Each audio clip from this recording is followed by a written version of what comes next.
I'm here. Al, you here? Present. There we go. Yep. And then let's see, Dr. Hildreth and Monique Stovall and Daniel Gandara, Lena Harville. I know you. Why don't you guys give us your names for the record? My name is Lee Pollard. I'm with HY Architects. Okay. My name is Howard Cho. I'm with HY Architects. Okay. Jeff Threet, Stone Creek Engineering. Okay. Thank you.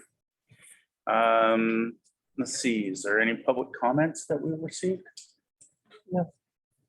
Okay. So moving on to our D subcommittee discussion, facilities project updates.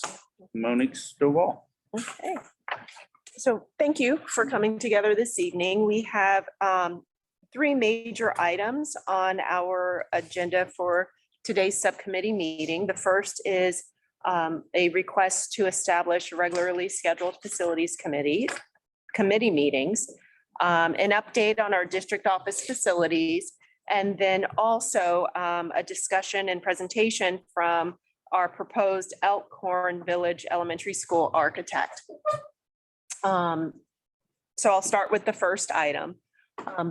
In our, well, I'll say in the history that I've been here for about a year and a half, we've had a few subcommittee meetings. However, I noticed that we do not have a regular schedule for our facility subcommittee meetings. We have several projects occurring throughout the district that we really need the committee's input on and direction on how we move forward if we want to take things to the board as a whole.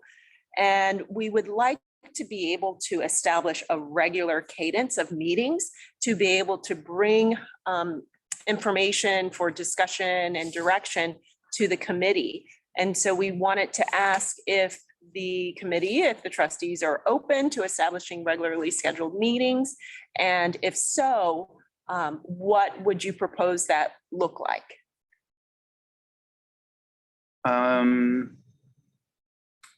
What's the need? Basically, that I think that's a better question to start there. Like, what is, do you need, twice a month? Do you need once every other month? I would recommend that we meet once every other month Okay. because of the number of projects occurring and will be occurring in the next few years. And just once a month, an hour and a half should be Once a sufficient. month or I'm sorry, once every other month three? for an hour and a half should be sufficient. I can, as he's writing that down, I would ask for flexibility, Zoom or in person, Mhm. just based on not even being in Sacramento itself, but just flexibility with travel and scheduling. Mhm. But if there's a flexibility, I'm more than willing to look at. Okay. Yes. Would every other month be too much or just enough, especially if we have a hybrid option or Zoom, purely Zoom option? No, I can do that. I can do whenever.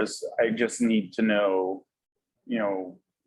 when. There will be times when I might have to do a virtual option.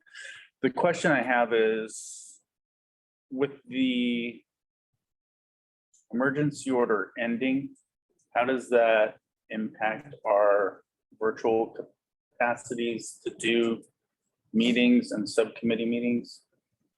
That's a question I'll check in with Maureen? Reed. I mean, the guidance we have received is more with the regular board meeting. Right. So I will find out what that means for any subcommittees. Right. Because I think in our 2x2 with city, we could, I think we had to just for this last meeting, do a extension. Yes, because it's pending. Right, because it was ending. So I'm wondering if that would, like, since this facilities is becoming a standing committee, or it is a standing committee, but it's becoming more frequent, I would imagine that there's going to be a need for some sort of clarification on this. So I would say, yeah, I'm fine with as frequently as you need, Mhm. just as long as, we can make sure that we have the capacity to do virtual. And if not, we do have, an alternate. So Yeah. yeah, on those days. And I, that and you I think can't- it is still, I mean, scheduling is still scheduled. It I is. don't think that changes. So I'm open if like I mentioned in the email, if I'm there in person, this is what I can do. Mhm. Virtually, this is, just being in education, scheduling is a thing. Yeah. So I think either way, I'm open to it. It's just a matter of Right. having the conversation of what date. Absolutely. And I think scheduling never becomes easier, Exactly. especially working with. And if we're doing it every other month, if we're doing that and we know that it's every other month, I think it's probably going to be easier to schedule. Yeah. So, maybe, and it doesn't necessarily have to be at 5 o'clock, right? This worked out, like today worked out. Yeah. Right. We got this. Yes. So it doesn't necessarily have to be at 5 o'clock, right? We could do a little bit later if you need to drive home from somewhere. Yeah. Right. Okay. Okay. So I will ask Lena to work with you all to establish that schedule. I think it will be helpful if we can get several months, if not, every other month on the last whatever day of the month. That way, everyone's schedule, we can work around it and know what to expect. And of course, if something comes up and we can pivot. Okay, thank you. The next topic is our district office facilities, and I'll ask Daniel, our facilities analyst, just to provide a general update on our major facilities projects for you. Hi, good evening. So the first one is the Westfield Village Modernization Project. We are currently, AC Martin has submitted to DSA and we are reviewing saving options proposed by XL Construction. Is due award on April 27th. GMP. Guaranteed Max maximum price. Okay. That's that one. Another one we have is the Westmore Oaks Fields. So we're in collaboration with the city of Sacramento, to address the fields at Westmore Oaks Elementary. DWK is currently working on drafting a funding document, and the city will procure the designer, and they'll take the lead on the design since doing parks is their expertise. So is this part of a grant? No, actually. So the city had requested or written for grants multiple times, and were not awarded grants to develop the fields by Westmore Oaks. We have a few $100,000 left from our Measure V funding that we would like to continue using at Westmore Oaks. And the city has identified funding from their other funding sources to be able to contribute to developing fields at Westmore Oaks. So it'll be a collaborative effort. Okay. Next is a Alcorn Village modernization, and that is why HY is here to present to the subcommittee today. So they'll be able to fill you in on that. Mhm. The next one is the district relocation. So currently, we're getting property appraisals for an updated and accurate number on all district properties for that. And that is my update for you.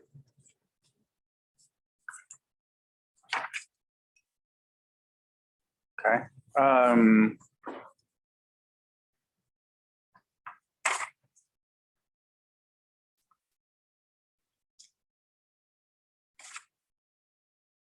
Did you have any questions? Presentation's gonna happen. Right. I did have a couple of questions. So we have approximately how much for Measure V? You know, About 400 to 600,000 left.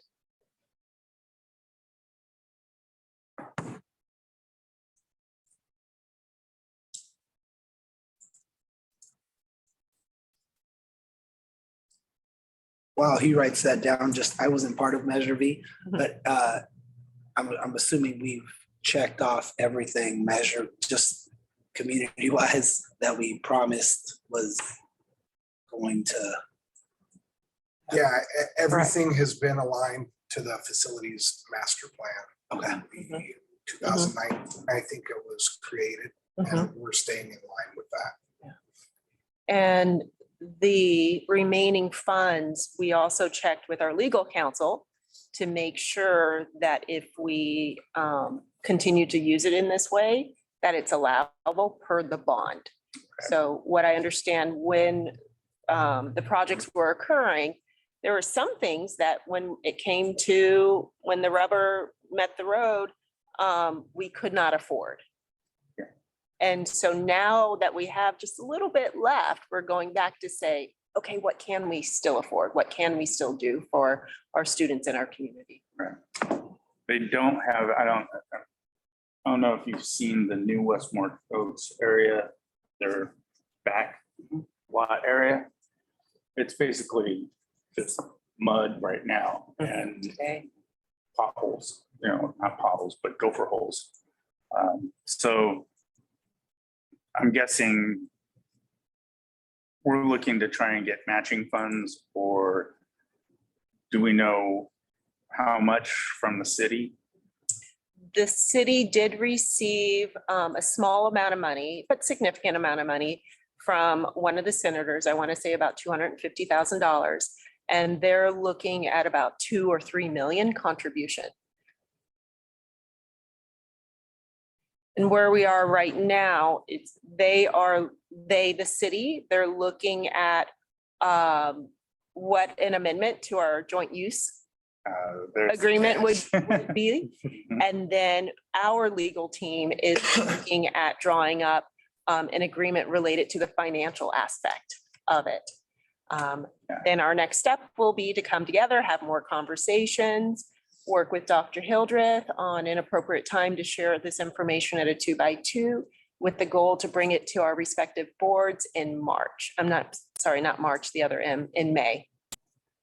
Yeah, okay, so that's, I guess, the rub that I'm concerned about is I'm glad they're participating in renovating or willing to participate in renovating. My concern is how much control over our own facilities will we have? We've certainly gotten to arguments with the city in the past, with the rec center, with Bright Park and the play fields there.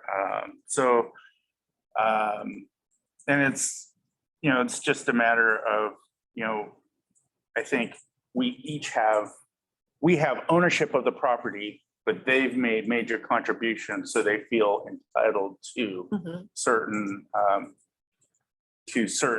I guess, usage allotments, and so with that, I'm just very cautious and know the history on that there's definitely been, there's been issues before, and certainly with different trustees in place and definitely different council members in place, that there were, there was some rubbing raw of nerves and feelings. So we just have that history in mind. So Thank you for that insight. yeah, for sure. And then, okay. Is there an update on the district office facilities, or is that next? So Daniel shared that what we're doing right now is we're getting appraisals on our property because during our discussion at our last board meeting, land swap Mhm. was part of the conversation. And in order to enter into that conversation, we need to know the value of our property. So that's where we are right now. And then we'll be able to go to the next steps. Okay. And thank you for that piece of information that had all of our facilities. That was very helpful, and how much acreage is there. That was very beneficial. Because now I keep in mind, like, what is the value of that as we look forward to potentially do land swap or facility swap, right? So I was talking to, ironically of all things, my daughter's gymnastics. She goes to gymnastics at the international gymnastics place. It's now in the dollar store, and they had to leave from where they were in Triangle Court, which was a big, huge facility. So now they're where the old dollar store was on West Capitol, which is a small facility, and it doesn't have a high ceiling and all that. The Goodwill, that's right. That's right. I'm sorry. Just saw that. Goodwill. And so now they're looking for a place for their competition team to put their equipment and have, practices. So, I told her, I said, I know we're sitting on a unused gymnasium at Westmore Oaks, at the old Westmore Oaks. And I would reach out to you guys to let you guys know about her interest in it. So in terms of what we were talking about at the district, when we were talking about the district office and in our last discussion, and getting, some revenue out of that, generating some revenue, just sitting on it is actually costing us revenue, right? So if there's a way to, lease out that space to, somebody who's going to use it. It Local would be, businesses. yeah, exactly. And especially a local business like her, who's a member of the Chamber of Commerce, and she's been very prominent. And I think pretty much every kid who's, 3 and up has gone to gymnastics there at one point or another. So, anyway, that's just some thoughts. Okay, Okay, moving on. moving on. Okay. Our next topic is our Elkhorn Village Elementary School modernization. A bit of just a reminder and just to share with our guests here. Back in November 2022, our West Sac community approved $150 million in bond projects. Our board identified 3 major projects. The first was our Westfield Village Elementary School modernization. Our second is our Elkhorn Village Elementary School modernization. And the last is our Performing Arts Center. Westfield is already moving along, and Daniel gave an update on that project. Now we're at the point to where we need to start planning for our Elkhorn Village modernization. Back in November of this year, we did release a request for proposals for the architect and engineering services for this particular project, their Elkhorn Village project. And based upon the panel reviews, including interviews, presentations, review of their proposal, and reference checks, we do propose that we enter into a contract with HY Architects. However, we definitely wanted to use this venue to be able to get input and feedback and direction from our facility subcommittee on whether or not to move forward with taking HY to our board. So at this point, I'd like HY, you can reintroduce yourself, but to be able to provide a presentation for their proposal for this particular project. A little background information for the construction part of this project. It's about 42 million. That's what we've budgeted. Overall, we're looking at a 50 million project. We are looking at, as best we can, to reserve and maintain all of the classrooms that are already there. We'll note that in the facilities master plan, it did propose decreasing the number of schools. However, I'm sorry, the number of classrooms. Yeah. Thank you. However, based upon the programmatic needs at that school, we felt that it was very important that we maintained the number of classrooms at that school. We have our DI program there. And we know that in our DI program and then in our, I believe we call it our general program, the way that those programs are structured are a little bit different. And so the number of students per classroom might be a little bit different, but we are using the entire site. And that's something that we believed was important moving forward. The one thought that I had about this is we were discussing space at other facilities, especially at Stonegate and Bridgeway. We're going to have to do a boundary realignment. And because of that, a shift is going to have to rotate this way. Because the growth, there's certainly growth in the north, but not nearly as much single family homes. There's apartment complexes that have gone in, but those were, generally speaking, I don't know how many children are coming out of that. Whereas there's larger single family homes developing in the Stonegate area and certainly down at the south end of Bridgeway Lakes area. So there's going to have to, at some point, I don't know when we do it, probably after our facilities are built, make a rotation this way into the boundaries.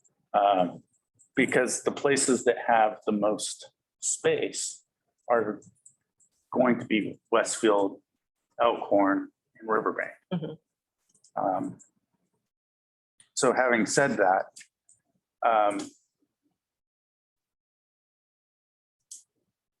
capacity is probably going to be one of the big issues. And are we maintaining capacity, or are we building up maybe a little bit more? You know, I don't know until we do that, but that's going to be one of the questions I continue to have going forward. And we have received the draft reports of our enrollment study, and then also, I'll call it our housing student potential studies, which we will be bringing forth so we can start doing that analysis. Although it's several years down the road, we do need to start planning now. Okay. Right, so I'm gonna stand up here because that's what I do. I have the handouts. This is the presentation you're gonna see.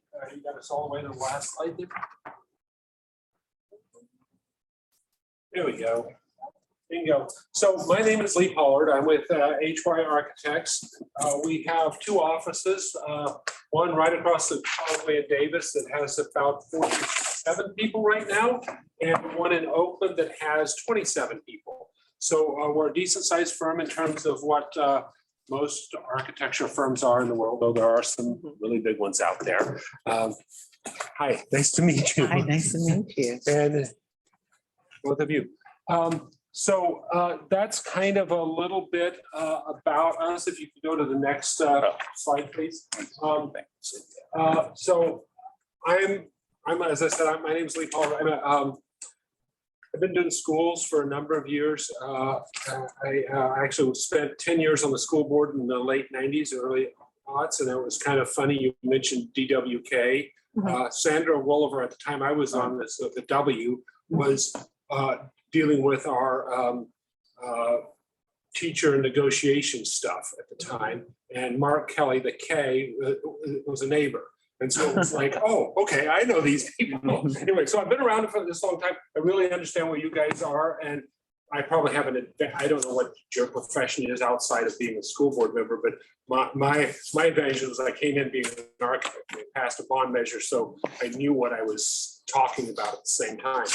I really appreciate where you're going, and so that's kind of who I am. Howard, I'll let you introduce yourself. Yeah, thank you. So I'm Howard Cho. I'm a senior project manager, also an associate with HY. I've been practicing architecture for about 20 years. Fell in love with educational design when I had my first child, and it's been my focus ever since. So, and she's 18 now. So, so a good part of my long career here, semi-long. With that, Jeff. Jeff Threet, president of Stone Creek Engineering. I do cost consulting for a number of architects and program management firms. I would say 75% of my work is public school construction. I've been doing it for, I think, about 20 years almost. So, yeah. So, and first, we brought Jeff in because one of the concerns in kind of as we were developing a solution to this school was the cost, because you have to stay on budget. Also discovered that he actually helped with some of the initial budgeting and planning dollars for this. So he knows Right. Westfield Village, Elkhorn, you know the original budgets for all these things as well. So it's good to have somebody on board who actually has a good history with the school district, which I think is really good. So if we go to the next slide, please, here. So I'm going to let Howard start off and kind of just describe for you how we kind of analyze and approach this effort. Thank Go you. ahead, Howard. Thanks. So yeah, so we know that the RFP was labeled a modernization project, and we looked at it from that aspect or point of view and started to really dig into the context of your site, which we want to share with you in terms of our understanding. And so this is a copy of the what's on the master plan currently now. We know that Elkhorn has about 600 students, and that there's an intent to expand capacity to adding 100 more students is what was listed in the RFP in 2024, 2025. The campus itself was built in the probably mid to late 50s, so it's almost 70 years old now, so definitely has some age. We know the school is really dedicated, and the school's mission is to help students prepare for college and career through higher learning standards as well as STEM learning. And so those are the values of the school that we assessed. Next slide, please. We know that like many schools, you've had to address growth over time, and the easiest and simplest way we think to do that was to add portables. The unfortunate thing is that the portables crawl sort of started to become part of the campus experience. And as we all know, those buildings all have a short life, and then they're not the most attractive in terms of how we feel classrooms should be. And so there's a certain density of portables that, again, the RFP's intent was to try to replace those portables with a new classroom building. Next slide, please. The other concern that was a part of this campus is where the kinder play yard is currently located. It's located right there next to Douglas, I believe. And right at that street there, it puts them right a little bit close to where the traffic is. And then it also is further away from where the parent drop-off is at the moment, which is on the south side of the campus. And so access to that area, as well as general safety, were things that were outlined in the RFP that we wanted to also recognize. Next slide, please. And then also, this campus at one point in time was developed in what we call a finger wing master plan. And it was probably appropriate at the time. So it consists with a lot of classrooms side by side. It's great for allowing solar and sustainability. But it's not always ideal for flexible learning environments, because you have all these classrooms that are just adjacent to each other, which is traditional, but in terms of being able to create flexibility between classrooms, makes it a little bit more challenging, especially now that we're in this paradigm of different learning modalities, as well as teaching paradigms as well, teaching pedagogies. So next slide. And so as we started to analyze your campus, we started to look at some efficiencies in terms of how we could not only bring better value to the campus, but reduce costs. And so this slide shows how we would try to use the existing footprint as much as possible in a concept. And it started to lead us towards this whole, well, can we develop something even better than just adding a new classroom building? And where we would place that classroom building. And so this is starting to shape up to will be a concept of essentially replacing all the existing buildings. And part of the logic too behind that is if we're developing over the existing foundations, we know that there's a little less risk to what the soil conditions are underneath, so that we know that it's more suitable for new construction. The infrastructure and the utilities, for example, all of those we would try to reuse or maintain as best as possible to help reduce or minimize costs. And so those were some of the efficiencies that we're looking for as well. So if I could jump in, Howard, one of the other aspects in analyzing, kind of looking at the existing buildings is the Division of the State Architect, DSA. I don't know how many of all these acronyms you guys all know, but they came out with a new interpretation of regulations called EB4, which EB stands for existing buildings, in which they were looking at a requirement, which they were looking at a requirement that if you exceed what they have determined as 50% of the replacement cost of that building, then they want you to bring it up to current code. And that means seismically and fire life safety aspect and accessibility. And buildings this old are just, it's really difficult to do that, frankly. And so one of the things in our analysis was that in some respects, in order to provide the same high quality learning environment in the existing as you'd have in the new, we would have to do so much work in some of those existing classrooms that it would practically require us to rebuild them anyway, just because of the amount of work we'd have to do. So that became one of the aspects in developing the design. Correct, thank you. So next slide. So that all, as Lee mentioned, started to steer us in this direction of, okay, well, what could a new building look like, the concept, and can we again deliver this in what would be the district's budget here? And so we started to look at that possibility, and that started to shape into our building concept over here, which really consists of 4 main components. We have a TK Kinder Village that's shown up there. We've got classrooms that are set up for sort of a lower grades, because we know that this is a K through 8 campus, kind of a lower grades area. And then we have an upper grades area. We've got this sort of central core that sort of bonds the 2 classroom buildings. And then we've got a new NPR kitchen / VAPA building as well. Next slide, please.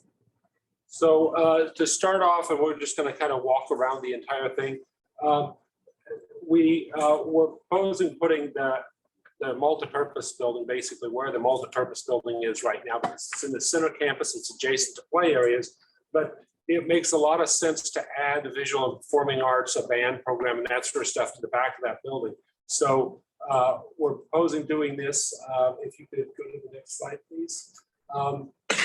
These are images of in the lower and left-hand side of similar spaces that we've done to provide a space that can be used both for lunch or for activities and for music performances. The rendering up in the upper right-hand corner was our initial take of a suggestion of what this would look like, giving you a space that could be used for all sorts of activities out there on the yard.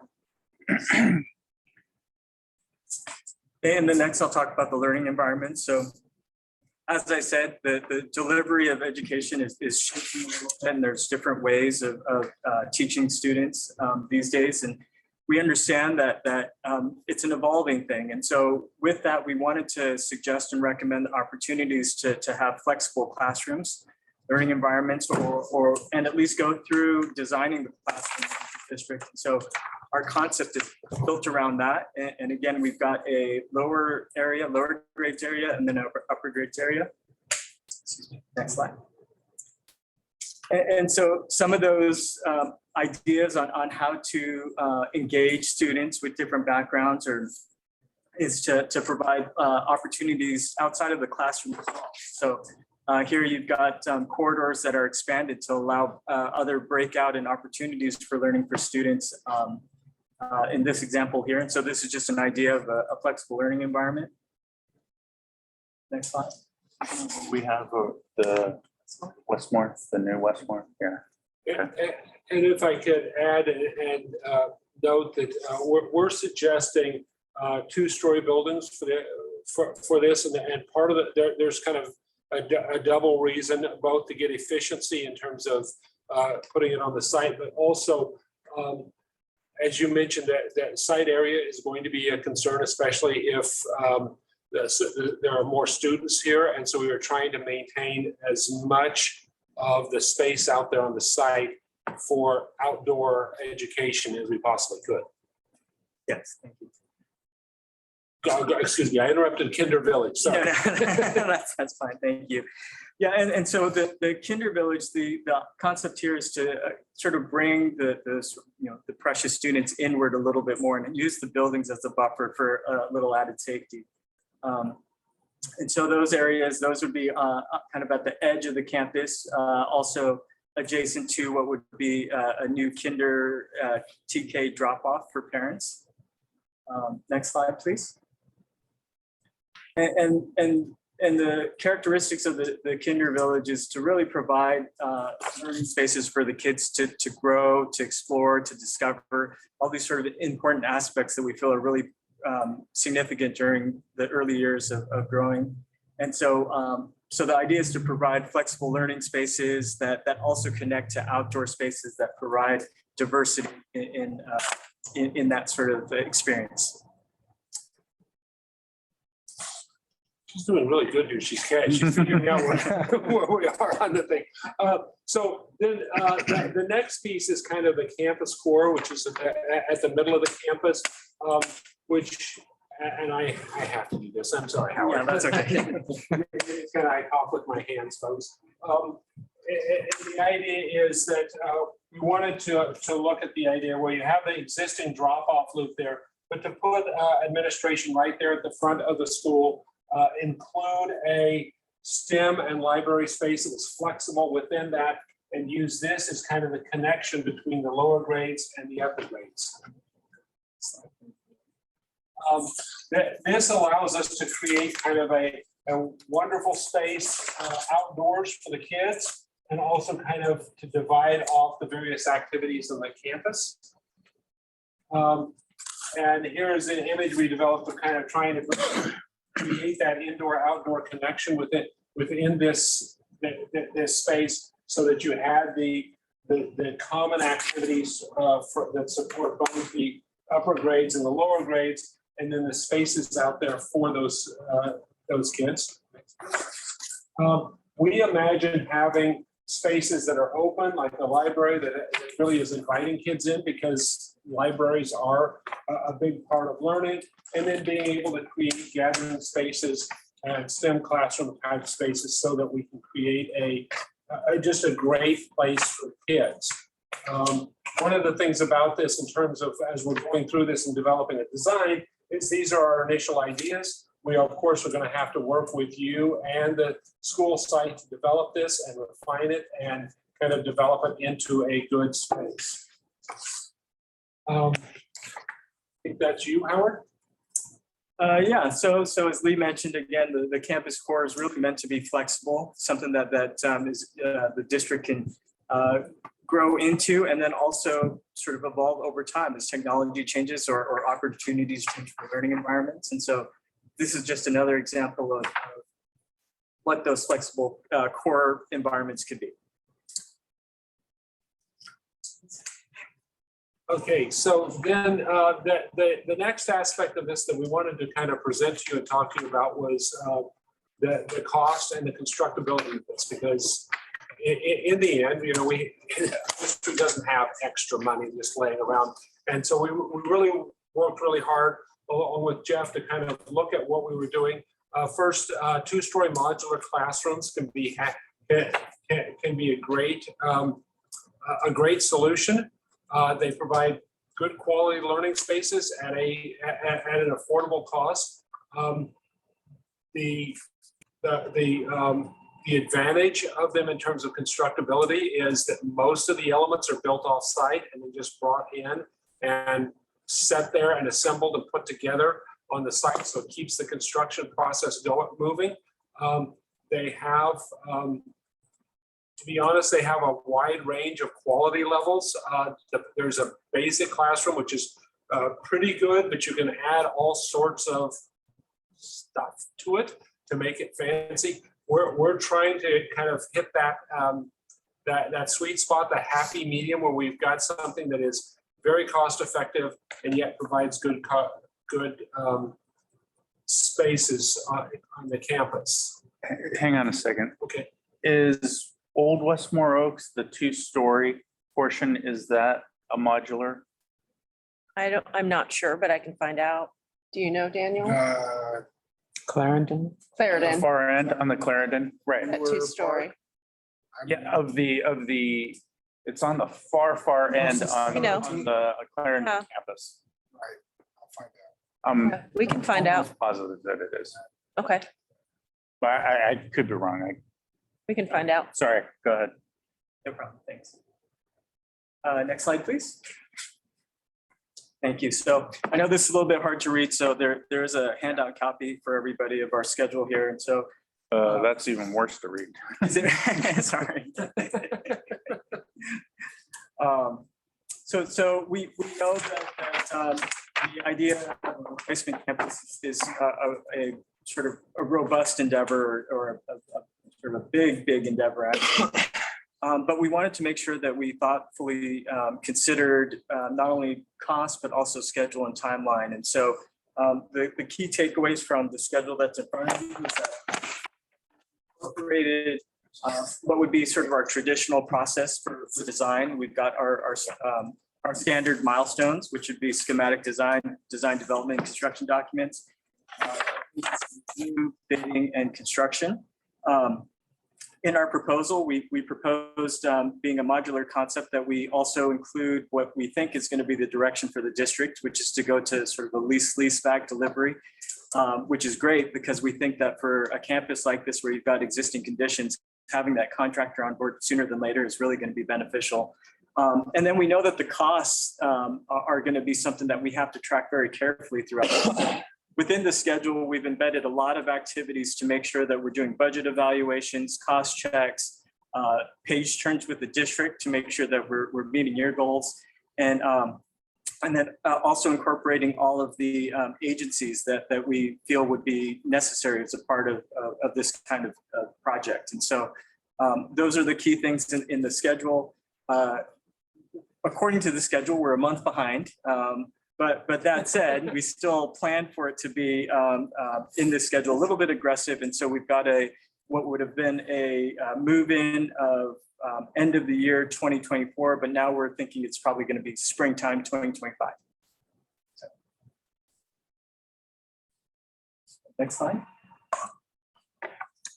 So one of the things that we think of, one of the pieces that the parts of this whole thing that we think is really important is to try to, while we're trying to develop this, is to create spaces that are really great for education. In the end, building is a building, but if we can make a great school, it can help these kids and it actually improves the education. So we look for the idea of creating outdoor learning spaces immediately adjacent to classrooms so that they can have exterior collaboration spaces. Next slide. We look for opportunities. You've seen these images earlier to be able to use the multipurpose room and the other spaces for more than just one thing. In this particular example, we put acoustic clouds in the ceiling so that the band program had a great space to perform instead of just something that echoed. Next slide, please. Am I taking over the slide you were supposed to start doing? I'm just rolling. Teaching spaces need to be flexible. There is, the old thing of a teacher just standing up in front and giving a lecture is long gone. And so they need to have, need to be addressed as not just, a front, but all sides of the room has to be a good learning space. Lighting is very important for learning space. And as you might notice, sound is really important. I'm sitting here and, Monique over there, if she doesn't speak up, the data thing over here, and this actually makes it harder for me to hear. And as we all know, if the kids can't hear what's going on, they're not going to absorb that lesson. So it's really important to create high quality spaces for that. And this is another example of a flexible space. You can see that there's a demountable partition in between the two classrooms that when it closes, it provides them actually with marker board space. So when it opens, it increases. It provides that cross collaboration spaces. I'm sorry, Howard, you're looking like I need to shut up. No, not at all. Next slide, please. Sorry about that. No. Sorry for my face. Yeah. I was in thought. So yeah, I was thinking about the indoor and outdoor connections more. And so, there's empirical evidence that children learn from, or our cognition develops as we make connections to nature. Having a tree outside the window, if you stare at it for 5 minutes, we're finding that the performance in students actually improves with that. And so indoor outdoor connections are very important. It's having fresh air, things like that. Those are all attributes to maintaining health and wellness. And so that improves your overall attendance and makes kids excited to be at school. And so these are just some examples of ideas of how we brought that indoor outdoor connection together. This is just a gymnasium that we built or designed, and you can see how there's opportunities for it to both be inside and then outside, and you can have different kind of events and flexibility that way. So next slide, please. And then hands-on learning. We know with STEM environments that hands-on is a necessity now, and so we want the kids to be engaging with materials and making experiments or experiencing experiments. And so this is an important aspect of what we think is sort of the learning environment moving forward. And so this is just an example of that. And then this is I believe, is this the shop? Yeah, that's a shop and art classroom space on the left, and it was actually being used by the school as a robotics lab on the right. Which, I always love that because they have those things. So much fun. I wish I was in school now. Next slide. And probably the most important thing in our minds is to develop spaces that will help foster a love for learning. This is all about the kids. It's not about us. And so that's what we really try to focus on. So with that, I think we're at the end of our slideshow, and we'll the questions and see if we can answer them or have a discussion. I think we're just gonna go back and forth a little bit. Okay, fire away. No, first off, I thank you for the presentation. I've been doing a lot of work in Southern California, and 2 stories is something that is like everywhere. So I'm glad you guys brought up the idea of 2 stories. I'm not sure if we're allowed to go 2 stories or if there's the boundary there. I guess the first thing I'll touch on is so in my experience of seeing 2 stories, they keep, how to keep, I don't know if crowd management is the right word, but you have middle school. Yeah. And you have kinder, like K-8s are very different than any other type of site that I've seen. So just how we are keeping that in mind from traffic, like how to move, how students go from classroom to break, to back to lunch, back to classroom, without so much of how we help our staff manage the traffic, I think is a big deal. In passing periods, it's a big deal, Yeah. especially when you get to middle school and high school age kids, or less so when you're at the younger grades because they don't have periods, class Right. change around quite the same way.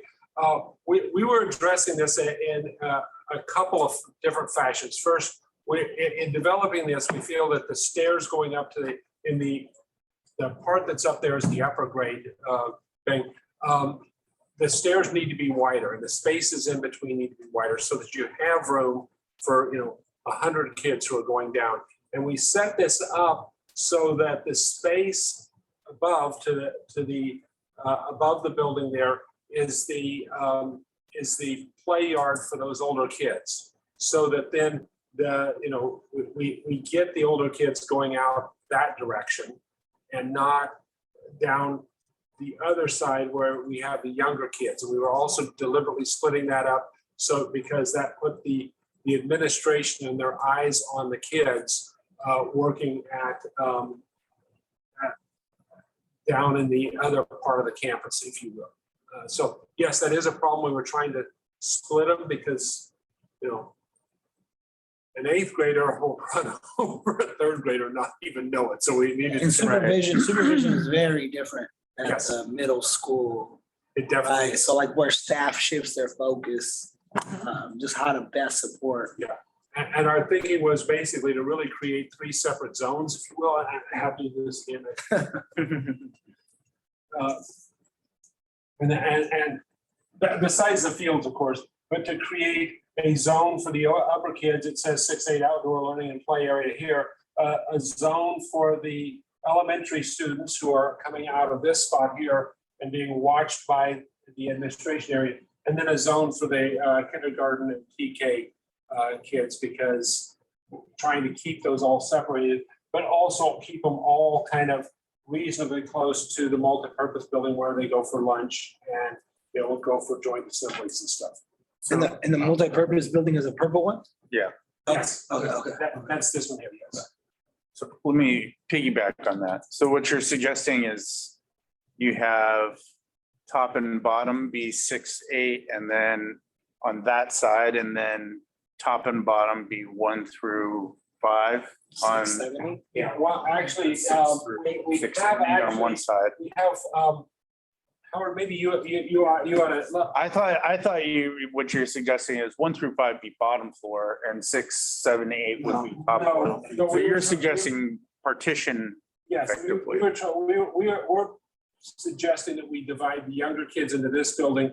We can't, kindergarten, 1st and 2nd grades have to be on the ground floor by code. Yeah. So the upper floors would be 3rd and 4th here, and there'd probably have to be some 5th grade classrooms, depending on how it all worked out over here. But then put the 6th through 8th graders kind of this into the world so they can go out there and make their own.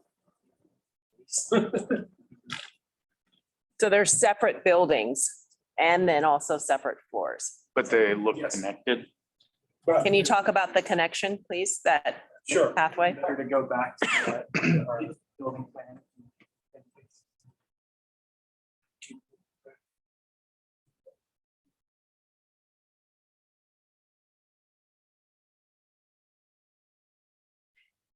Lena, is there any way that we could take it out of the Google and then be able to zoom in? Oh, yes, Ah, like there you go. that. Yes, keep going. You mean this? Yeah, my goodness, you got it. Oh, we're in it. Yes. Put on the mean goggles. exactly like that? Put on the I goggles. know, yeah. Do we have the goggles? Put on the goggles. Right. So we forgot the virtual. The reality. Yes, there we go. Let's think about. Okay, we got that. So yeah, exactly, you could probably zoom just a little bit back. That's- So yeah, as we yeah. were proposing, this is the north sort of building for those upper classrooms. Yeah, However, the school site would want to layer those classrooms between the ground floor and the 1st floor would be. Oops, we lost you. something we can help the district with. But that is the idea, is that you have this building that's over here, it's connected to the common core so that they can share the amenities over here. There'll be sort of a long hallway at the ground floor, and really for ground floor access into what would be the multipurpose bathroom over here. And then we've got the lower grade on the south side of that building next to the administration as their own sort of separate zone, if you will. Is there a rainy day access to each building? Yeah, there would be a connection through each building. And so there would be at the ground floor connection to, again, this admin, or excuse me, this campus core building, and then the same concept on the lower building. So for a rainy day, let's imagine that there was a second grade class in the far corner up there. They could go down the hallway, through the campus core, through the upper grades building into the multi-purpose building without having to go outside. So there would be that connection for days like today.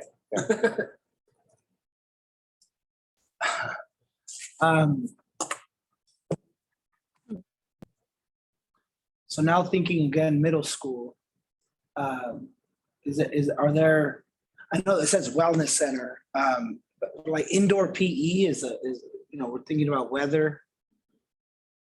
Indoor PE has just been everybody inside and let's use the lines on the basketball court. Like, is there more than, is there any idea for that? That's one. And then two, dressing out for our teenagers to be able to dress out for PE. I know that we're growing into it.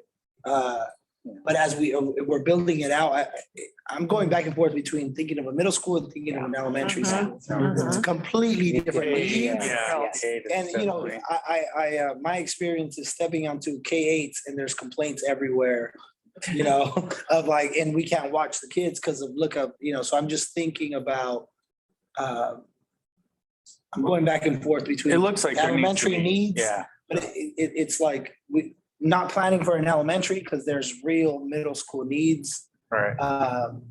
It looks like there's a need for a separate, PE classroom.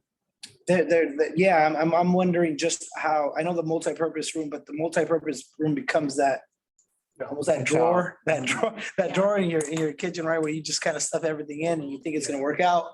But how do we be, thinking about the weather in Sacramento and our summers are hot and we have our we just had a storm, right? Like how do we really look at that's one piece. And then the second piece completely different. I guess we can go step by step, but how our kinder and our front office is very far from each other and our community and building trust and how much connection is there from our first interaction to our campus as community engagement is something that we're really focused on based on who we serve and just that the familiarity of those are the two things that are coming to mind. And how many adults are we gonna have on campus walking all the way through campus to drop off their TK? and So the TK is over here though. Right. So the Is TK that the drop off. Yeah, the TK drop off So is you would need close. somebody stationed there. TK, in but the it's morning. not near the front office. So the front office, So they're never gonna see, the welcoming. right, So usually TK has a separate drop off and the thing about TK is, if you have a kindergartner, first, second grader, you can drive by, push the kid out, push the kid out of the door and they go in their classroom. But the TK kids are 4-year-olds. As a parent, I would never have taken my 4-year-old to a school, dropped her off on the drop-off zone and expected her to get into the classroom. I would have found a way of parking and walking. That's what happens with all TKs. And so the idea here was that we wanted to have a specific drop-off zone and an entry so that parents could walk their kids in, right. sign their kids in and out. This happens especially if you end up with, as things change, and they do, if you end up with younger kids in there or special education kids, it becomes really important to be able to have that point of entry and ability for parents to get in there. I'll go back to your comment about rainy day PE and middle school lockers. You didn't say lockers, but you said changing rooms, and I think that about locker room. I hadn't thought of that. I don't think you did either, Howard. But so I think as we develop the design, we're gonna have to look into that and figure out how to do that. We did have an extra space for PE, which is actually a building on the site there. I mean, for athletics, but I think we'll have to go through. It's a valid point. We'll have to work through that, I guess. is what I'm saying. I don't know that we have that in site right now, though. We don't. We don't. I mean, it would No, be no, nice. that's right, but we want to build forward. We wanna- Well, it needs to, we need to decide what So we're gonna do. Yeah, yeah, yeah. currently, we do have a PE building on site that's not pictured in this Correct. plan. Oh. If we were to go to maybe I think it's the fourth slide, Yeah. or fourth page. Keep going backwards. There we go. Go back a little bit more, please. Where are we at? We're talking about the page with the portables at the very The page- beginning. Oh, that one. Okay. Yeah, Okay. right here, and zoom in where we. This back, this one right here. PE building is right there. So if. That's currently there. That's Yes. currently there. So that- we're eliminating that, aren't we? Couple of Slides here, one, No, that's not Oh. the same. there. stop. So right here, it does show that it still has the PE. Oh, So okay, we were okay. gonna- We were gonna keep that as our kind of rainy day PE Okay. space. But it's, your question Is that a about where portable as students change is a completely valid one. We need That one a portable? No. It's not a portable. No, it's a building.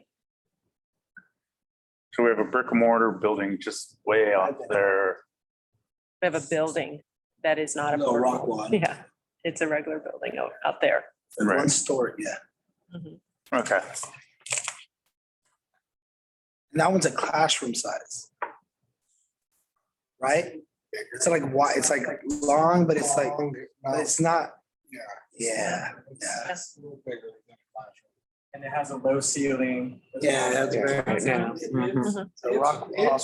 That one's roughly With no- the same size as this building, right? No, it's a little bit Bigger. It's a little bit bigger. Longer, Long, yeah. it's Which longer. is about 1.5 to 2 times the regular classroom size. I would say that. Ceilings about this high? Yes. And then there is the existing other multi-purpose building that's here, that's also used, and that's similar. It's actually just like it's low ceilings, rectangular, and I think it's really just used for assemblies, I think. I don't At the know. school site now? Gathering and then, for Yeah, they use. assemblies. No, they use it for food, lunch, don't they? Overflow lunch, for lunch. overflow Oh, lunch. they're in the, And, towards yeah. the front of the school. Uh-huh. Oh, yes.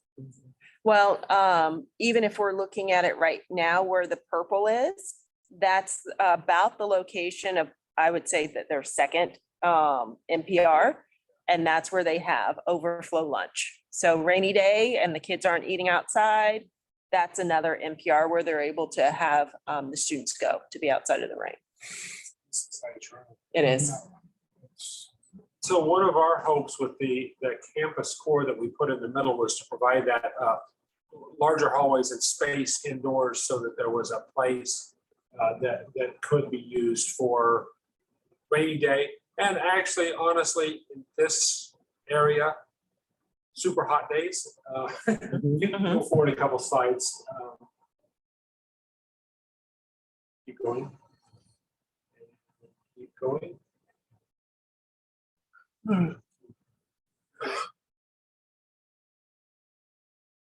Or there we go, stop there. So that we'd have that space in the middle that could be a larger space that, you know, on hot day, so, you know, if it's 100 degrees outside, the kids are not going to be able to play out there on that asphalt. So having space inside in a building that's conditioned like this would be that kind of that relief valve, if you will. And that also would apply for rainy days. And then we've also included outdoor shading in our concept as well, and other opportunities for when the weather is pretty benign or moderate for outdoor dining as It's well. probably gonna be with charging. That's the STEM lab / library concept. Okay.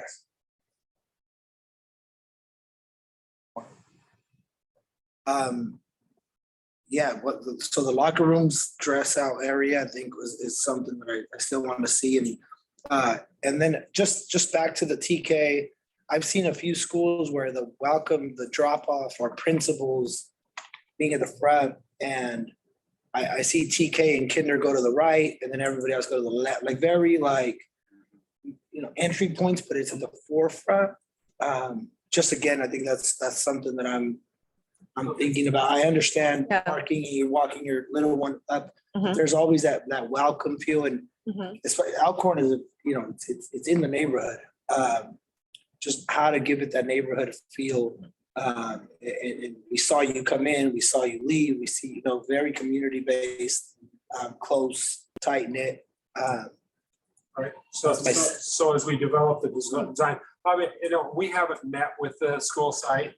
Mhm. And obviously we have to go through that whole process. And as we do that, there will be iterations of the design and we'll develop that to something that works for everybody. And we'll keep that in Exactly. common mind. And then the field isn't a part of this conversation? Correct. Is not. It is not part It's of this the conversation. City. It's our joint use. Well, we own it, so Joint we do use. whatever That's the a hell we com- want with it. That's completely different. They have nothing to do with that Yeah. part of it. It is not part of the modernization. If we It's a middle chose, school, it's a K-8, so middle Mhm. school. Yeah. Softball out there. So, Mhm. We do use it. yeah. Yeah. But I know there's a lot of. we play soccer out there for PE and stuff like Yeah. that, just like Churchway has that big. I ran as a open kid space. about a month ago. Mhm. Yeah, I was out. So one of the things Flag. that you mentioned before about the connection to community, we tried to strengthen that with the concept. Right now, there's auxiliary parking right at this corner of this intersection, which you imagine makes it pretty difficult for queuing in the mornings or. There's no parking.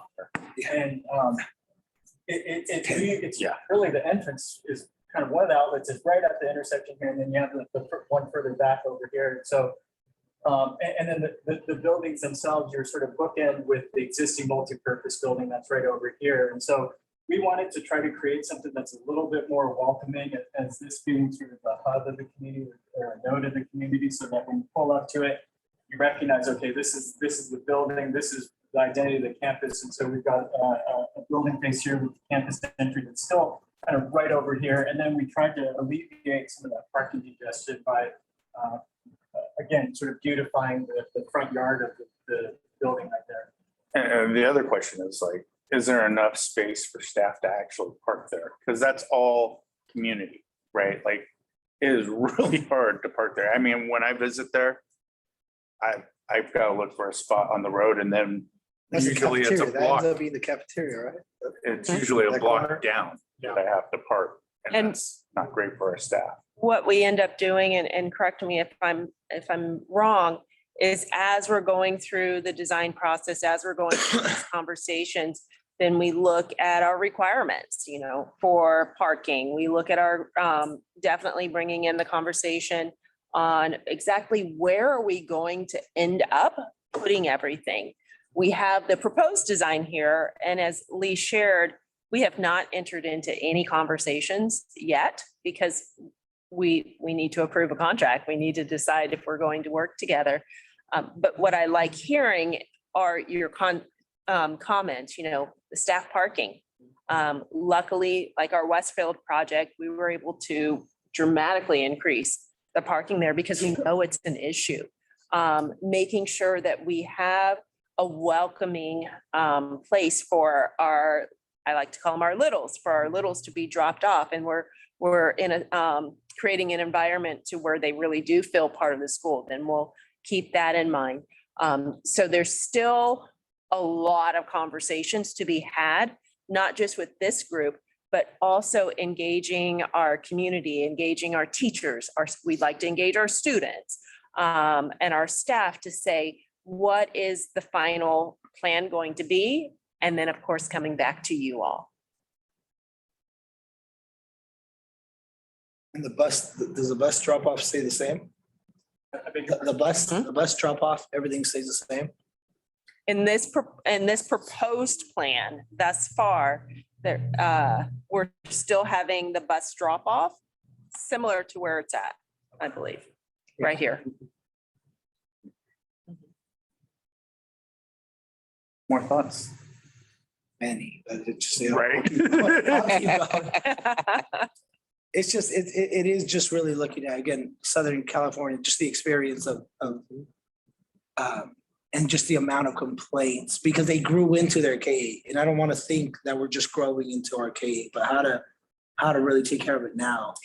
And sorry to interrupt, something that I really liked on this concept, Howard, can you point to where you have, I think you're calling it the expansion area at the very top? Yeah. right along the top there. I like that that area that's now full of portables is open. Yeah. So should we need to make some changes in the future, we have the ability to continue to expand on this. And then also, with what you're saying, two-story buildings, collaborative spaces. My daughter, she's been in a two-story building since she was in first grade, and she's now in sixth grade, and it's a K-8. And yes, the kids are separated, but then the littles also see the big kids, and the big kids learn to appreciate and respect the little kids. It's an all interior It helps building, with vision. and they You help. shouldn't be- You shouldn't. Right. Yeah. And Well, we so, hope yeah, exactly. Stairs become a big deal. Yeah, and it's such an important part when the kids get to transition to upstairs. It's just such a different thing for them. And so when you're saying, we're growing, our kids are growing into this, I appreciate it. Now, just question, upstairs meaning access, wheelchair, Oh, yes. Elevator. elevator. How do you speak to that? I'm just like, I'm making sure. Right. Oh, yeah, definitely, yes. Blind spots. We all. How much does that cost? Yeah. Would you like to speak to that? We would need to incorporate an elevator of some kind for accessibility as well.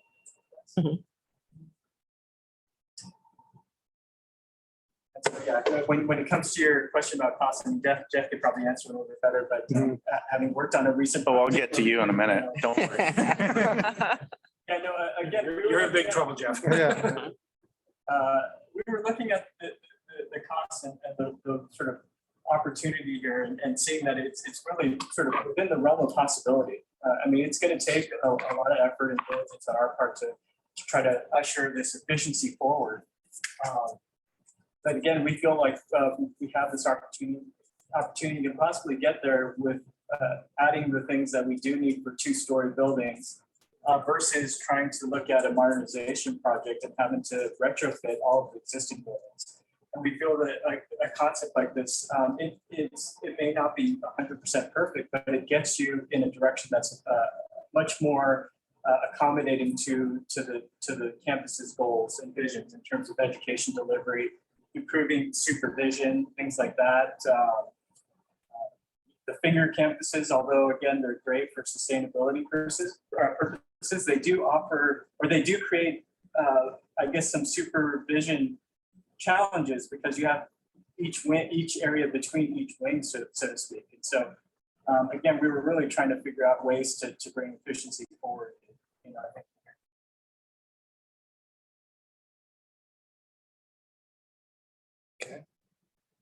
You got more? You want to piggyback off of some Yeah, of mine? just keep. Yeah, Okay. just keep. So I said I would get to you. So I guess some of the questions that I have immediately off the top of my head, because we just did a revitalization of our Fallbrook campus. We did not basically tear down and rebuild, right? So we modernized. And so I'm hearing that we're going beyond 50%, so we're more likely to have to rebuild. It would be cheaper just basically to rebuild the new two-story building and maybe keep some minor studs that are, in the proper places as it stands, right? Effectively is what you're saying. I wouldn't say it's cheaper. That's what I thought. Right, so I don't know if this is the right time to have this conversation. No, But the idea really, and just in concept, is that you could spend a lot of money and it could be more than this plan. It could be less. In as Lee said earlier, the DSA is changing and every year, and it's by year, it gets more and more difficult to get these projects under that 50% threshold. So I do a lot of work with a lot of architects that say, hey, can you do an analysis? I want my project to be under 50%. And so far, most of them have always been under 50, but man, it's getting really close. So when DSA sees it getting around 45%, we'll start flagging it. And at 45, they can say no. And so, there's that respect to it of what would the cost be is if you get into construction and you hit something you didn't know was going to be there, and suddenly now you're over the 50% threshold, and now you've got to do the upgrade. And that's how the code is written, is that at any time they can come back and make you upgrade. So you've got this brand new building that's 80% complete, and now you got to dig up the floors to put in a new foundation for a new shear wall or something like that. So there's some risks there to continuing renovating and modernizing these buildings.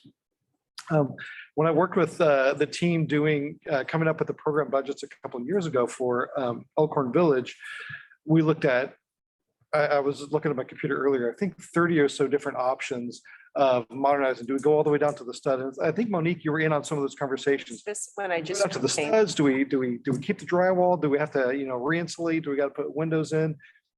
Where do we hit these various thresholds? Because we also have the Title 24 energy code, which says if you touch certain, a certain amount of the building, then you got to do these building envelope upgrades, which we're going to do. Rewiring and we looked at doing surface mounted conduits, which nobody likes, nobody wants to do, but it saves a lot of money. And so it can be done really successfully. I think Westfield Village sounds like it's going well. And I think a couple of years ago, you had done a couple of other modernizations. well, we did. Okay, so we did Fallbrook, which is basically completely refurbished. New windows, new paint, new interiors. But we didn't get down to the nitty gritty. We didn't have to do all the CEQA upgrades and things like that. So I'm just questioning, have you done a secondary plan to show us that what could be done if we didn't have to go all the way down? Because what I'm hearing is awfully close to, we have 150 million, was it 32 or 36 or Westfield million that we're proposing? How do we set aside? Oh, for Westfield? Yeah. 42? Oh, now I've just gotten confused with all the numbers. This one's 59. I think I said 52 earlier. This one's 59. And then. 59 million? 40? I think that was. This one was 42, I thought you said. 42 is construction cost. Westfield is 40.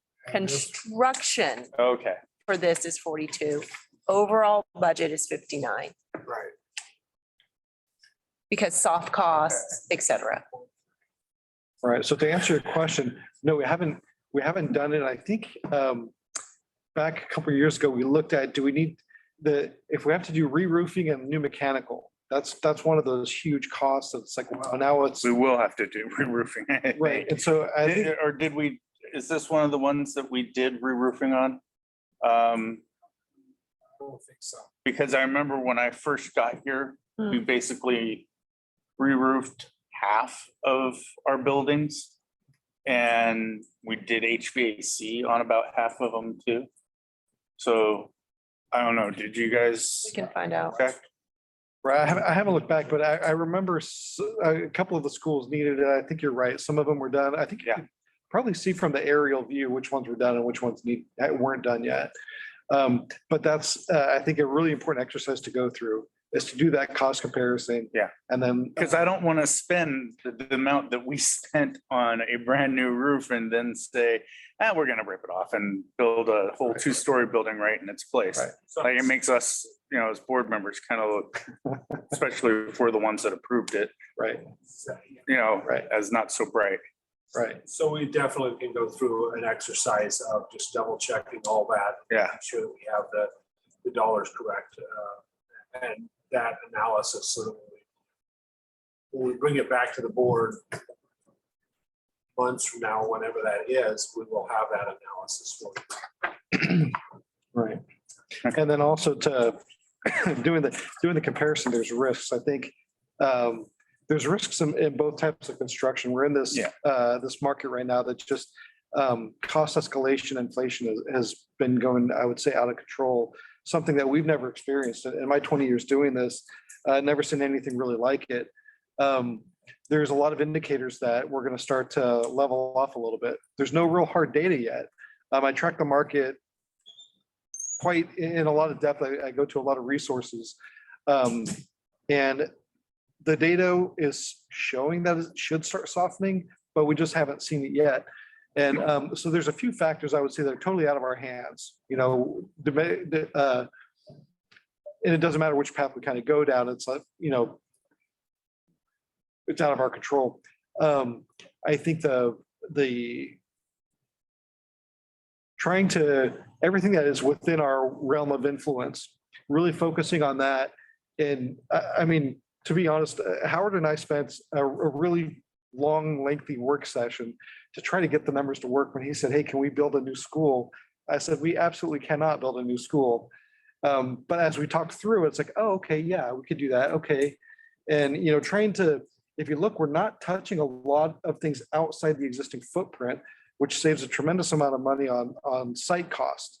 And so as Howard was kind of, I don't want to say selling me on this, but saying, well, Jeff, what about this? Jeff, what about that? Oh, okay, yeah, we could probably do that. And, so there's a lot of, I would say, kind of caveats and qualifiers in this. I don't want to by any means oversell it. This, in my mind, budget-wise, this is going to be a challenge to get this done inside the budget. Is it doable? I think it is doable. Well, okay. I think it's certainly ambitious. I think there's another issue that you're proposing doing this with modular buildings, right? Would those be considered brick and mortar? Brick and mortar. Would they be, okay. Trying to understand your question. That's all. I don't know the difference between a modular building and something that we build on site. Okay, there. So let me start there. Okay, I know the difference between a portable and a brick and mortar building, because basically all these yellow classrooms, those are brick and mortar buildings. These are all okay, portables, okay, yeah. yeah, okay. Now Show me the difference Yeah, between Now I understand your question. modular. Thank you. In terminology, a portable building is a building that's built that basically has modules. And, you can see the mod lines in this room here. Boom, boom. That's the thing that went down the freeway. That's the thing that went down the freeway. That's it. They bring them in and they put them together. Usually like this when they're on wood. This is a modular? This is a portable. Okay. This is a portable. They are almost always put on wood foundations, which are treated and put on usually asphalt like this one here. You can tell because it has the ramp outside. Mhm. That's the dead giveaway when you walk up to it. They have what I would say is a fairly limited lifespan. Even though I have seen ones that are 30 and 40 years old, they're in really crappy shape. Well, we They- have those right here. So, Yes. The next step up in construction is what we generally call modular buildings. They are always put on a concrete foundation, so therefore they have a lot better lifespan. The reason why they are modular is that they are built in a factory, or at least pieces are built in the factory. Depending on which manufacturer we end up with, there are, excuse me, could you go to forward on there to the pictures here? Keep going. Well, I just want to keep going through the slideshow. Next. Can we get? And is Westfield being done with? Keep going. Get Here, a full point. This one here.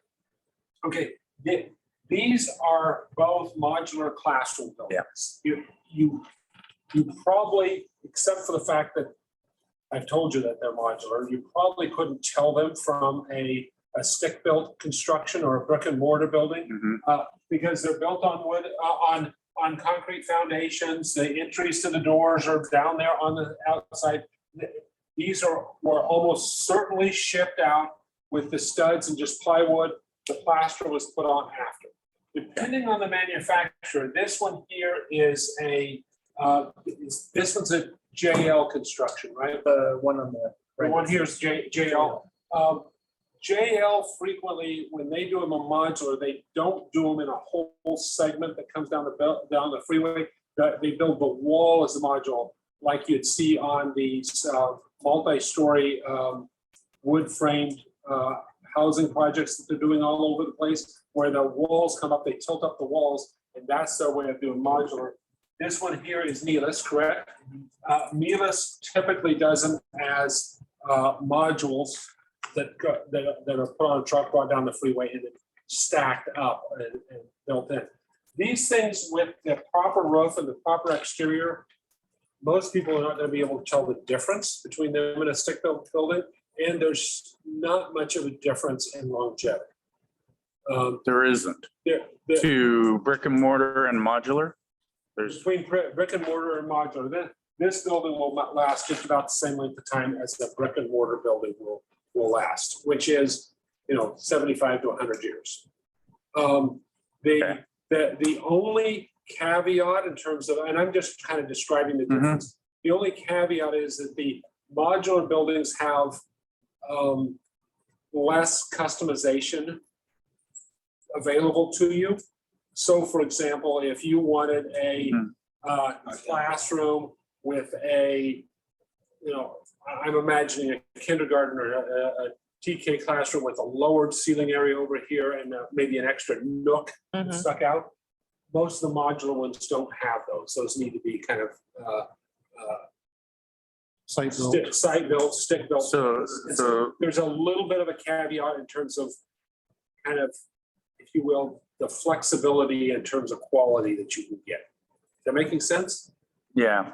Okay. So I'll just give you a piece of history. When we did our facilities master plan, the 3 board members that are still here for when that was built, we made a commitment to the community when we adopted our facilities master plan that only brick and mortar buildings would be built. So that's why I have concerns. You may be able to convince them otherwise. Okay. Because there's 2 others besides me. But I do know that the community was involved in this and we had to adopt this as an official document. So we had community input and I'm not going to speak for my colleagues. But I can tell you my reservations. Yeah. Because, we are representatives of our community, and when our community basically spoke, they were in, firm agreement about making sure that every building we build from now on is brick and mortar. So that's why I was asking those preliminary questions about, the cost, because you're telling me you're costing it out at a different rate than a brick and mortar building would be. That's correct. Yes, Right. Correct. That's, Yeah, that's- I want to make sure I heard right. No, that's true. But as Lee mentioned, so the modular construction, it's all the same building materials. Where the longevity may differ a little bit is because they're really trying to be economic Mhm. with the materials that they use. But being at the front end of the design with the district, we can set those standards and we can say, well, these are the materials that we want to make sure that we maintain the quality. The fabrication and putting these together, it's the same as for any builder essentially. Okay. So I just want to give you and it's not that, if you have more money and the customization of a stick built or brick and mortar thing is clearly a better option, but this multipurpose building here, that was done by JL Construction. It was modular construction. That looks like Westmore Oaks, the old campus, the old gym. My house. Oh, yeah. It doesn't look like It's really nice Lighthouse, building. yeah. It does. And It does. Have y'all been in my house? Yes. Like, No. Our NPR. That's that gym that's Mhm. Yeah. flexible. Then Black with this picture here, that's a modular building, and actually this building here, not the one in the background, but this building here is another modular. Most people, if we do our job right, won't know the difference, and that they will last basically the same amount of time. But there are ones on the market that are cheaper. I can't deny that, and those may be an issue. Your maintenance folks would probably, for some of those cheap ones, would probably scream at me. And I don't want to be there anyway. So I totally understand your concern. Huh? We don't want to make Daniel scream. No. But that kind of gives, No, never. that kind of gives you a sense of what the difference is. Okay, thank you. Probably the roofs, Alcorn about 5 years ago, Yeah, all the roofs that aren't sheet. yeah. Another problem. Okay. It was So just- fire just away, the metal fire away. roofs That's were why done? we're here. That was it.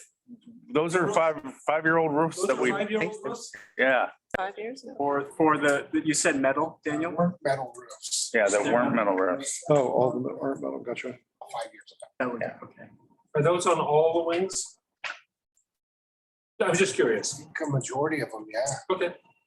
All except for the portables. Yeah. Yeah. For the portables. Right. Those are sheet metal roofs. So again, problems, Okay. right?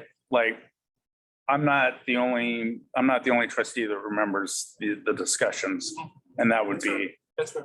because we approved that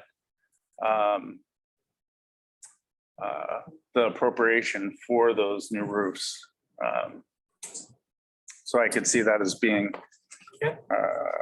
an issue. Let me see, I have more questions written down. Well, we're here.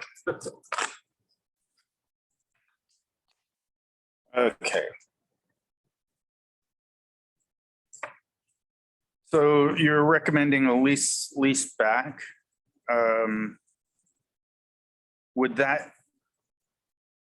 Would we do the PLA at the same time as we start this process?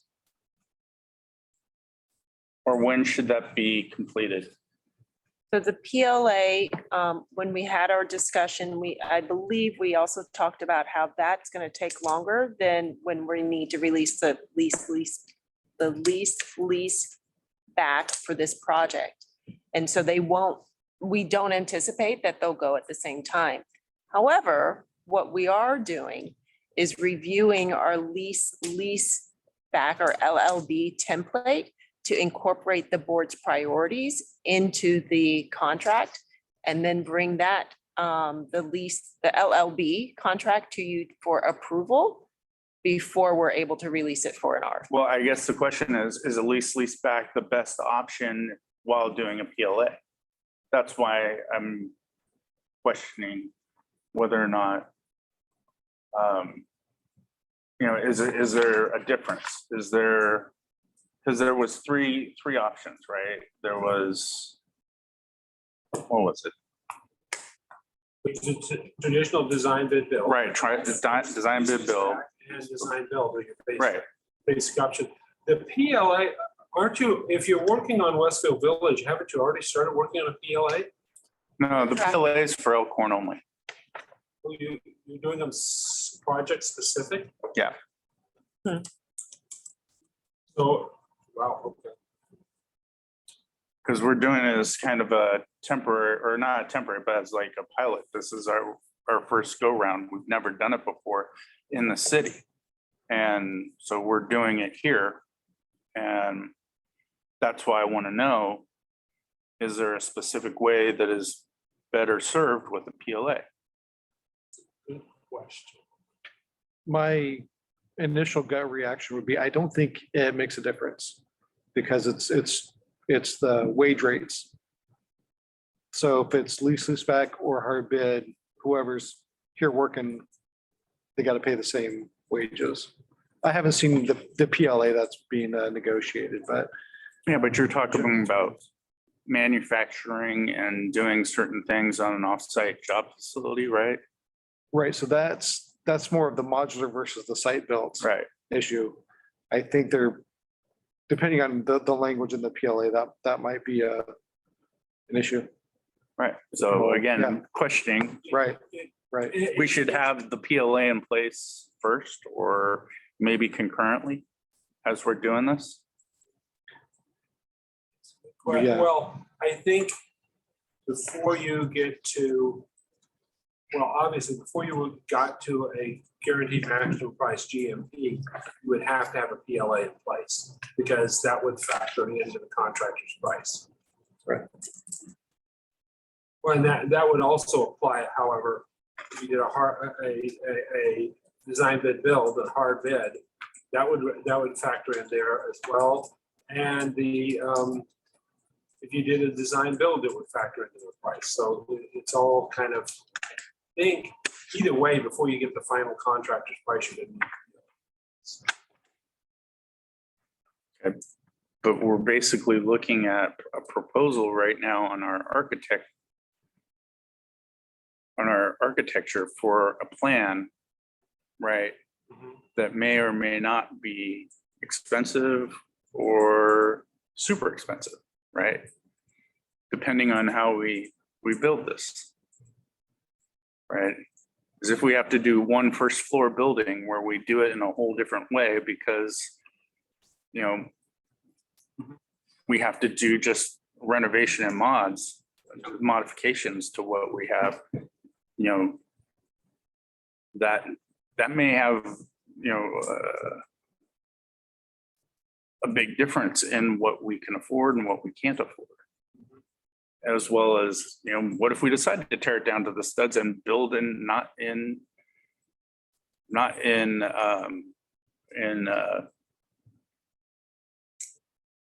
what's the name, modular, but in brick and mortar, a 2-story big building? That would be considerably more expensive, right? That's a 90% chance, yes, but there still are solutions out there and really creative contractors out there. Okay. So that it's worth pursuing the discussion. Right. But yeah, it's likely if it's going to be all site built, it's likely it's going to be more expensive. Yeah. Okay. But not like depends on the team that you're working with. I was Right. and Those are all good questions we'll Yeah. have to work out as we Right. move forward. Right. Yes. There are multiple sort of variables in this Yeah. solution and trying to make, and so we appreciate and respect all the insight and the questioning.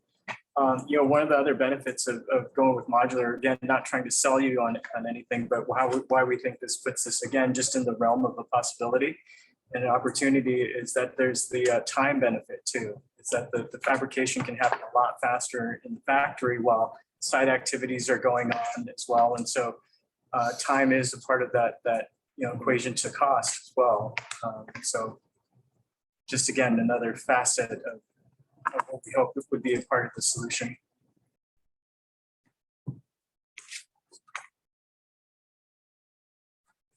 Any more questions? Yeah, but it's just kind of going.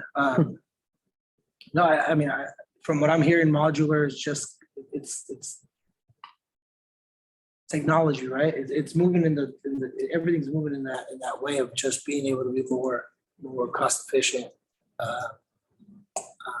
And I think I've seen a few now I'm looking at a few buildings and I'm thinking that was the option that they went with. Speeds up time. Cost, it seems to be a little more efficient. The question about the PLA is now, I guess, the new spot where we need to have that in place before we even continue, really, because everything's a wonder now. Right. There's no real, you won't have any answers until we have that aligned. Yeah, and PLA, we have, we're working with Hayward Unified School District in the East Bay, and they have. Where I went to elementary school, by the way. I said where I went to elementary school, Really? Which school did you go to? Park School in Hayward, Park? Park Elementary. That's close to the district office over there. Mhm. The district, as they started doing their last round of bond projects, had the local labor unions push pretty hard at them about doing the PLA. And they have, we're not the only architects working with the district. They have projects that are both stick built and some that are modular that they're doing. And they did negotiate with the labor unions on those, on what the PLA said about both aspects of that. And I have to be honest, I stayed away from that fight. So I don't know what their negotiation was, but they did work through that with them. Right. Well, we already agreed to do a PLA for Elkhorn, so we're just waiting to, finish the negotiations. My question still remains, like, is there a difference, in how we proceed? Is modular or, well, I have my concerns about a modular just because we've spent so much money on the roof and the HVAC on that building. And it would be a shame to say, we're tearing off that roof to put on, or basically tearing down the whole structure when we spent the money for 5 years, right? Like that's hard to stomach. Yeah. And you probably had to do that, I would think, out of necessities, probably because those existing roofs were really bad back then. Right. And the HVAC units we did. So, I've had talks with Terry before in the past about the district and some of the work that's been done. And he did mention that some of the HVAC has been replaced and improved upon and brought up to Title 24 conformance. And we could look at reusing some of that if there be value in our concept and design. Right. So there's Hey, thankfully it's in his district, not mine. So. And when he's talking about the two other board members, I'm not one of them. Right. Who made the decision to, No, but we definitely, they're all good comments and all good things we'll have to work through. And if some of the buildings seem to be ones that we need to keep, we'll modify our design so we keep them.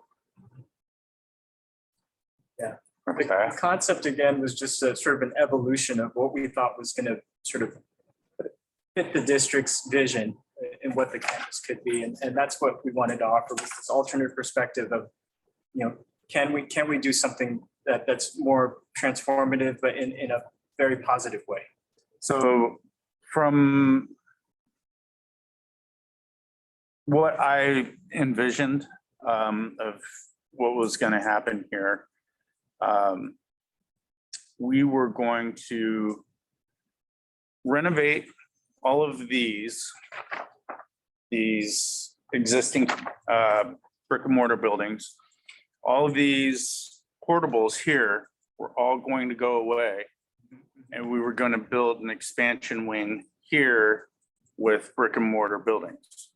That's my understanding of what was proposed to us originally, when we saw, I thought, renderings of the facilities master plan. So not renderings, but they were giving us Be some- what it could look like. And so I have that in my head.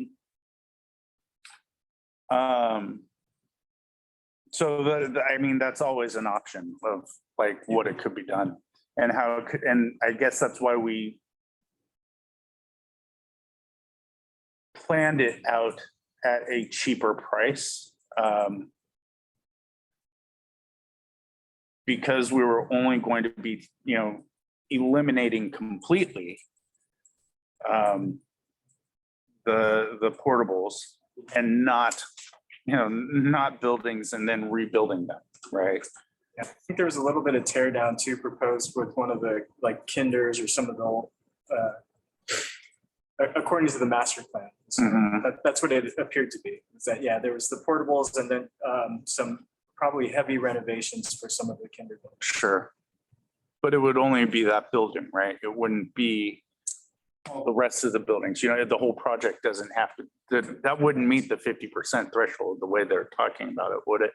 I think that's a separate thing. That is if we start to look at those existing classrooms that we think could remain Mhm. and the impact of whatever we try to do to renovate those spaces and try to create parity too, because if we build a new classroom building, those classroom buildings are going to look like the new, sort of up-to-date, current, high technology, whatever that may be, that impression.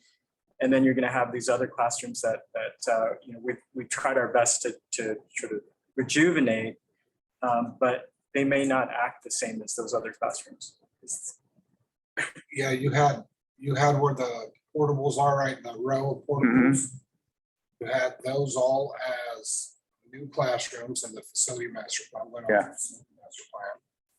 You had admin building, Yeah. the very east portable of that row. That's an admin building for Mhm. grades. Two VAPA buildings are included in that. And then right across, I think right now is like a row of 4 portables, I think, right? That's, Right, that Right. was also new, these guys, right? new buildings. That's the ECE, right? Yes. Early childhood education. Yep, and then 14, I know 14 is a row of portables now, and that's just removing that row of portables. So this would be more what the facilities master plan is more like the new Westmore Oaks renovation Mhm. in terms of building a couple of new wings Yes, and modernizing the existing classrooms. yes. Right, okay. I have a question, just looking at, Lena, can you go to the Q&A slide? And this is just with our current conversation about what's in the master plan and that background. So with this kind of design, because again, this is just what it could be, an idea, right? Nothing in stone. But with this design and just listening to what was shared, where you have at the top with the outdoor learning. Let me put on my glasses and that might help. Where it says the 6-8 outdoor learning and then an expansion area. So does this, if we stay with the current, what was described, then Modernization. we're not, those spaces, those buildings would be in that area? I'm just Yeah. looking at Yeah. outdoor spacing, which is, play space, outdoor ability. There's always a give and take, Yeah. right? Just trying to see, is that what was added in terms of with a different design allows for more outdoor spacing? But I just wanted to clarify if I'm looking at it right based on what Daniel, you just shared.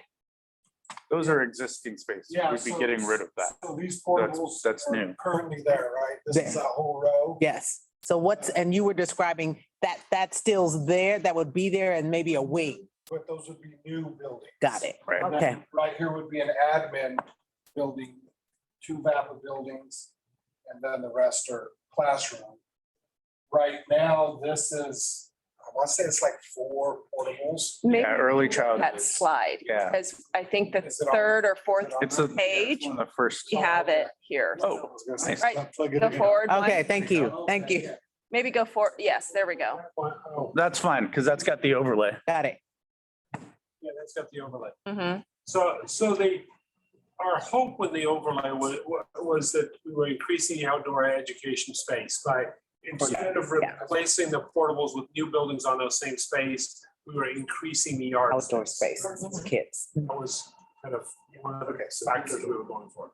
Yeah, yeah. that's- Right. that's way right there. So in the master plan, Those these is gone. go away Mhm. completely. And this is just existing, they're outdoor space. Okay. These are remodeled. These are trucked away. And something else is Porch, put And we there. build- Some newer build building, a fences. wing kind of, Mhm. got it. Mhm. actual firm buildings. Yeah, and then they add another space right here, Yeah. or at least they bifurcate it onto that. But They put a wall. They basically, they separate them. they separate it, yeah. Right here. Oh, thank you. Yeah, that's, So these would be classrooms. What are those? This would what be do those VAPA. portables currently hold? Which This would ones? be The ones at the end, demolished. top and All the this top? Yes. Those are, I want to say 6 6, to 8, 8. that's a Yeah. 6, 8 wing. so that's like, And that's this the would be middle this. schools. That's the middle school in those Mhm. portables in the back of the Yeah.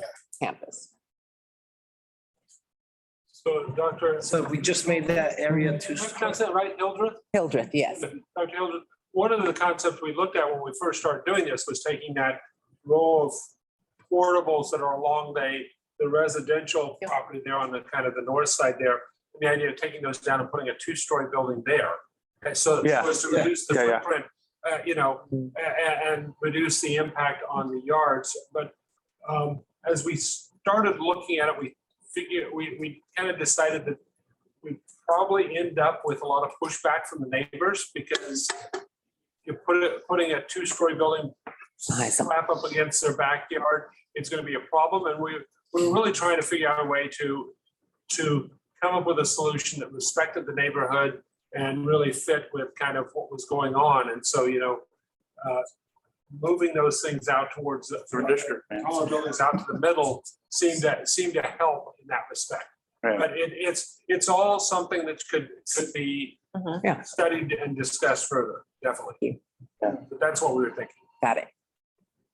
The master plan also annotates some suggestion about improving or providing a TK kinder drop off, Mhm. but it's not shown explicitly. It's a master plan, so it's just conceptual. I'm And worried. so again, we were trying to think about how we could do that. And in keeping the existing buildings, it would just be a little bit more challenging to do is to try to bring that kinder play inward a little bit and create that drop off. If we wanted to maintain this project as the sort of kinder, TK kinder project there.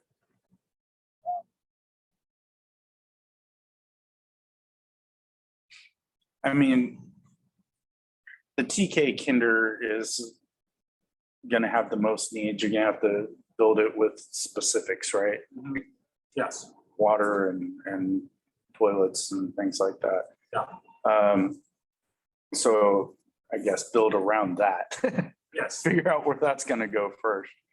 I mean, look, I think we're pretty far from making a decision on what we're gonna do, but like, there's definitely options. And I have, certainly, I don't mind this, 2-story option. I'm getting a little concerned about how pricey it's gonna be because we still have another project left to do in our Performing Arts Center. And inflation is certainly driving into the size of that project. So keeping that in mind, want to make sure that all of them get the appropriate amount of consideration when we look at them. I would certainly, I think it would be cool to have a two-story building. I think that would be a very neat, especially with a small footprint like that facility. But at the same time, there's other concerns that, many of us existing board members have to, face and, do we want to throw away, 5-year-old roofs? Do we want to,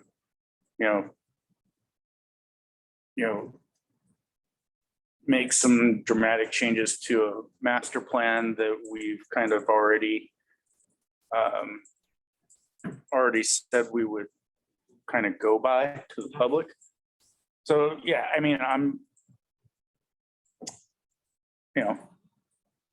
okay with, having that conversation. And I would certainly like to hear what my fellow board members have to say who've had to vote on spending considerable amounts of money,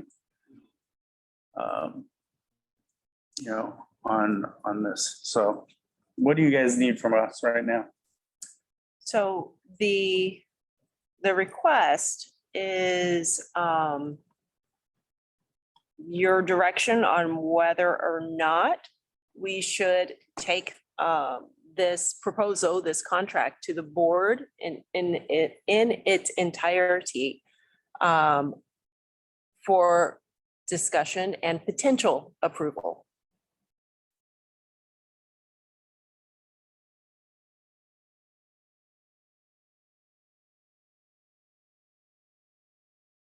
Thoughts, Al?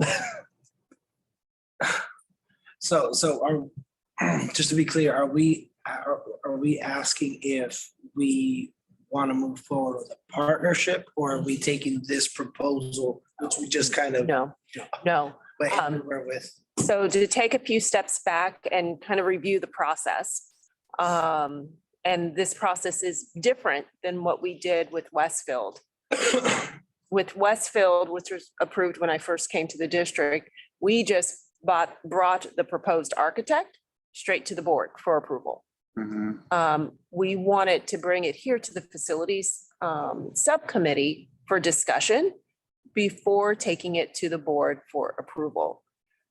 And so what we're requesting is your opinion, your direction on whether or not we should bring HY to the board to request approval. Here, you're not saying that you approve of it.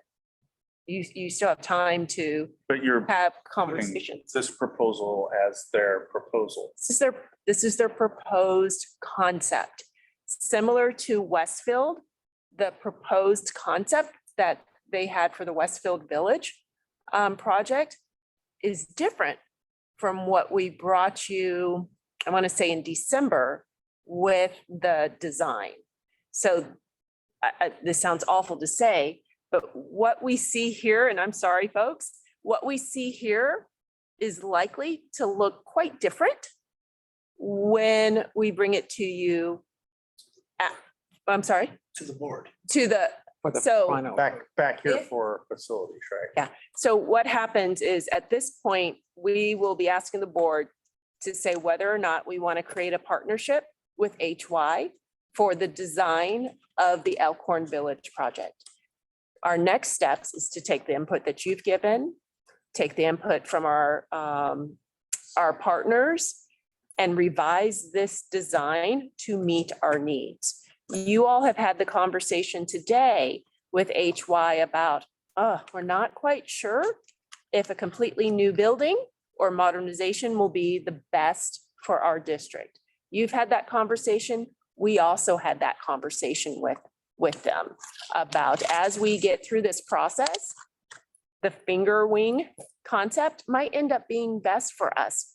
Are you all prepared to go that route? And I'll ask that now. Are you prepared to go that route if through our conversations here in the district, we determine and the board determines that that's the best for our district. Sure. Okay. I know, I think that what we tried to show in our presentation were just examples too of sort of the values that we as educational designers believe in and what we think is really important to communities and how we can sustain success in your district with students. We want to make sure that, again, that they go to a place that they're excited to be at, that they're safe, that it's a healthy environment for them. And those attributes all, you know, they take place in an environment, and how we envision that environment is, I mean, we've got our ideas, but we certainly want to collaborate with the district to bring that together and do the best. I guess for me, given that we spent, right, what I don't want to do is bring this proposal to the board and then have the same questions asked again and just kind of feel like what we asked today. I would like to see, it sounds like, I mean, I understand this proposal, but there was also a facilities master plan prior to me being on the board. That is not, doesn't look like, what, you know, so I can already see the board members that felt like they made decisions and they did, and they voted.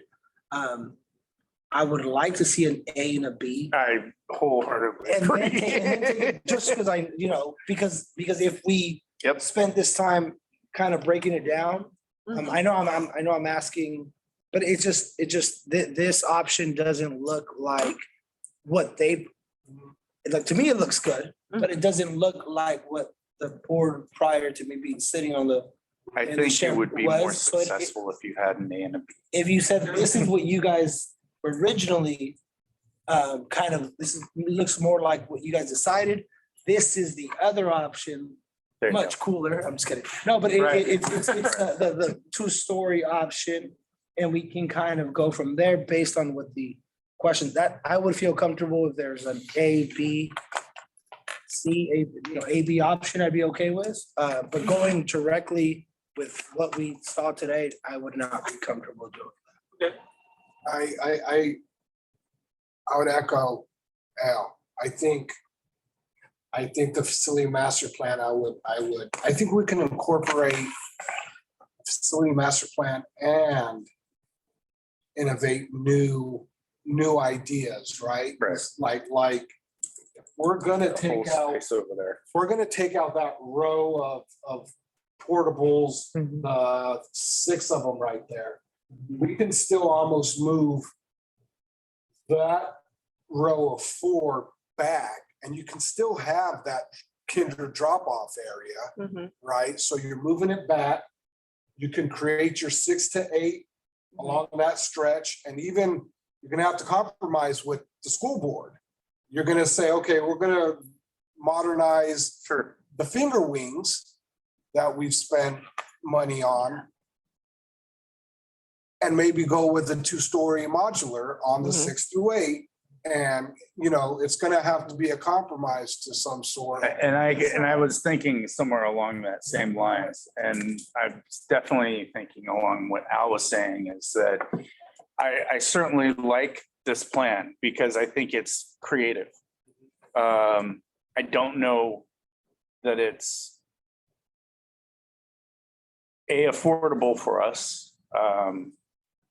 B, it may look like we're creating Westfield gets this, but Elkhorn gets this, right? This big, nice new facility has 2 stories. It's kind of cool. It's creative and it's innovative, right?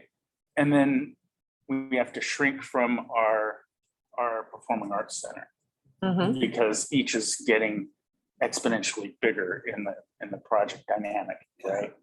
So as I say that, I want to be, you know, cognizant of also what we agreed to in our facilities master plan and what our current expenditures have already been for roofs and HVAC and things like that. So I think it would be very helpful, especially if we're looking to go to the board for an information discussion item. Hey, we've got this concept here and then this concept here, right? You're basically talking about, do we want to go with a company that can be flexible enough to create both concepts? And I think that's probably more palatable. Yeah, and even if we end up here, just creating the path. Yeah. Here, because it seems like it was already preset to see something completely different. It doesn't look anything like the original plan. But I think the board would like, based on what I've now have learned, they would like to see the A, this is what you guys have voted, B, this is what we are thinking can also happen. Then you can kind of start opening up some minds. So I'd be willing, so mine's a yes with an A, B. Yeah. No with this, Okay. Okay. Just this. with just this. Yes, I would say the same. so that it's not, because, to spend another 2 hours going through Yeah. the same questions again, no Absolutely. Right. thanks. I would say, That's why we come here for. yeah, I would say yes to an AB as well, and no to this. And if you want to send Al and I the B concept, just on an email, so we can look it over. So we have it, because it's just two board members. We don't have that issue of the Brown Act, right? So if you send that and we look it over and we could, say thumbs up, thumbs down, whatever, we can at least look it over. And that way it'd be very, very doable. I said, okay, but I'm looking at the district administration over here. They get, they get to say okay to that as well. Yeah. I know that we've had conversations and you've also done some cost outs for us related to what would a modernization look like, because I think this is now the second time that you've had these same questions. And so I really appreciate Alan Kobe's thought process on Right. this, because again, those were the questions that we had, even, what might this look like to our community with something so, I'm going to say innovative. And so really, I'm putting it back to you all. We're trying to determine if we are going to have a partnership, and you don't have the contract yet. However, we are asking you to provide a concept for a modernization. Is that something that you're able to do? And I think that's something that you need to think about, because there is cost related Right. to doing that as I well. know there's additional man hours expended for something that you don't have. You don't have something set in stone. We don't have that. I think, yes, we can produce another concept. I'm worried about, you were talking about taking this to the board on the 9th. It's not gonna happen. That's too little time for us Yeah, to do it justice, because I don't want to throw out a piece of trash and, Exactly. what is this? Yeah. And so we would. Well, we don't want to receive trash. So Yes, there you go. yes. So we need a little bit more time if that's possible. Yeah. To produce a B option or an A option, depending on how you look at it, and then get that over to you so that you can review it and look at it. And I also want to take just a step back and check with DWK, our legal counsel, because this is a competitive bidding process, for lack of better words. It's a request for proposal. And so there were other companies that did submit their proposals. And I want to make sure that we're not getting ourselves into a situation where we need to ask for additional concepts from all of the other people who submitted proposals. So what I would like to do is tomorrow reach out to our legal counsel, get guidance from them before you start working on anything new, and make sure that we're walking in the right direction.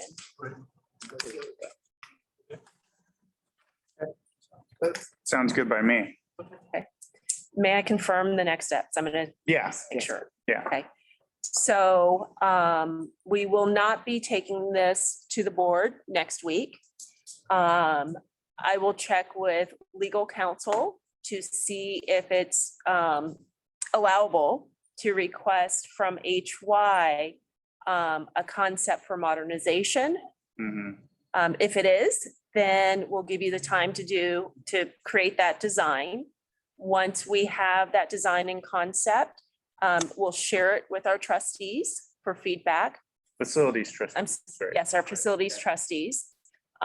Based upon your feedback, then we'll determine where we're gonna go from there. Yeah, I don't know that we actually have to have another meeting. Mhm. You know, as long as, You have the information. yeah, we can either meet offline, he and I have a phone call, Mhm. and then give you an email with a thumbs up, go to the board. That could be easy enough. That's a the emoji. Right. Okay. All right. Thank you. Thank Good. you. Awesome. All right. Thank you for your time. Yeah, Appreciate it. thank you. I appreciate I it. know we stayed much later than you probably. planned. It's like a regular school Yeah. meeting, right? Yeah. Well, No, we're good. it's not 1 o'clock yet, so We have a, a mark. we're known to be a chatty bunch. All right. Thank you. We want to officially end the meeting. Oh, yeah. Officially Is there adjourned. any other comments or concerns? No? We're adjourned. Thank you. Thank you.